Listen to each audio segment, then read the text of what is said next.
یہ بات ہے قرآن کی سورہ الفیل کی۔ كيف فعل ربك بأصحاب الفيل؟ عبد المطلب کی یہ بات سن کر ابرہ حیران رہ گیا۔ لیا ہے اب کمال ہے، مانگے بھی تو کیا اونٹ؟ کیا تم کعبہ کی سلامتی نہیں چاہتے؟ کعبہ کا مالک اللہ ہے، وہ اس کی حفاظت خود کرے گا۔ میں اونٹوں کا مالک ہوں، ان کی حفاظت میری ذمہ داری ہے، لہٰذا میرے اونٹ مجھے دے دیجئے۔ اور ارادہ کر ابرہ غصے سے بھر گیا، اس نے اس کے اونٹوں کو واپس کر دیا اور ارادہ کر لیا کہ کعبہ کو تباہ و برباد کر دوں گا۔ میں اس کعبہ کو توڑ دوں گا۔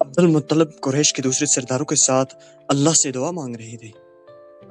یہ وہ وقت تھا جب پورا مکہ اپنے بتوں کو بھول گیا تھا، صرف ایک اللہ کی عبادت کر رہے تھے، اللہ سے دعا مانگ رہے تھے۔ ہماری مدد کر، ہمیں اس مصیبت سے نکال دے۔ خدایا، انسان اپنے گھر کی حفاظت کرتا ہے، تو بھی اپنے گھر کی حفاظت فرما۔ اور پھر وہ اللہ کے گھر کو اللہ کے حوالے کر کے وہ پہاڑوں پہ چلا گئے اور اللہ سے دعا کرنے لگے۔ او میرے اللہ، تیرا گھر کعبہ تیرے حوالے۔